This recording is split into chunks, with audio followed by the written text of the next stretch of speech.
জীৱনলে আহে যদি বহু প্ৰতিঘাত আৰু এন্ধাৰে বেৰি ধৰে জীৱনৰ বাট কোনে বাৰু প্ৰেৰণা যোগাব যে তাত কোনে বাৰু প্ৰেৰণা যোগাব যে তাত তুমি কোৱা না তুমি কোৱা না তুমি কোৱা না জীৱনলে আহে যদি বহু প্ৰতিঘাত জীৱনলে আহে যদি বহু প্ৰতিঘাত আৰু এন্ধাৰেও বেৰি ধৰে জীৱনৰ বাট আৰু এন্ধাৰেও বেৰি ধৰে জীৱনৰ বাট তুমি কোৱা না তুমি কোৱা না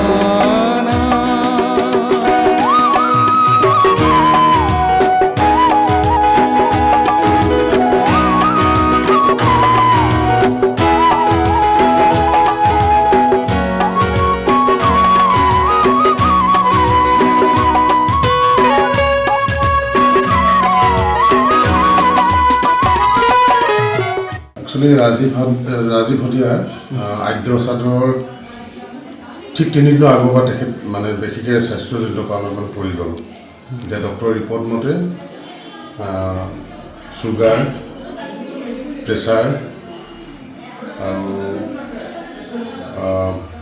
দুৰ্বল হৈছে তেখেত। সম্পূৰ্ণ ৰিপৰ্ট কাইলৈ পাব, কাইলৈ মৰ্ণিং বুলি ডক্টৰ সম্পূৰ্ণ ৰিপৰ্ট দিব। আজি ভটিয়াৰ শ্ৰাদ্ধৰ কাৰণে তেখেত উত্তৰ লাগি আছিল। তেনেকুৱা খানা কিবা কিবি অসুবিধাৰ কাৰণে খোৱা বোৱা ঠাণ্ডা লগা এইবিলাক কাৰণে এইবিলাক দুৰ্বল হ'ল অকণমান আৰু তেতিয়াৰ পৰা এতিয়া ৰাস্তা সকলো ভৰ্তি হৈ আছে। কিমান দিন থাকিব লাগিব বুলি কৈছে? সেইটো কাইলৈ সম্পূৰ্ণ ৰিপৰ্ট পোৱাৰ পাছত সেইটো পোৱা যাব, ক'ব পাৰিব ডক্টৰ। বিভিন্ন সময়ত আমি দেখোঁ যে শিল্পীসকল যথেষ্ট আৰ্থিকভাৱে বিভিন্ন সময়ত তেওঁলোক স্বচ্ছ নাথাকে। এই ক্ষেত্ৰত আপোনালোকৰ কিবা অসুবিধা আছে বা চৰকাৰক কিবা আহ্বান জনাব নেকি? যিহেতু তেখেতেও এজন গণশিল্পী। চৰকাৰকতো নিশ্চয় আহ্বান জনাম, তথাপি আমি ৰাইজক তেখেতে ৰাইজৰ কাৰণে বহুত কাম কৰিছে, গতিকে ৰাইজকো সহায় আগবঢ়াবলৈ জনাইছোঁ। চৰকাৰকো আমি অনুৰোধ জনাইছোঁ যাতে আৰ্থিকভাৱে মানে অকণমান সঁহাৰি জনায়।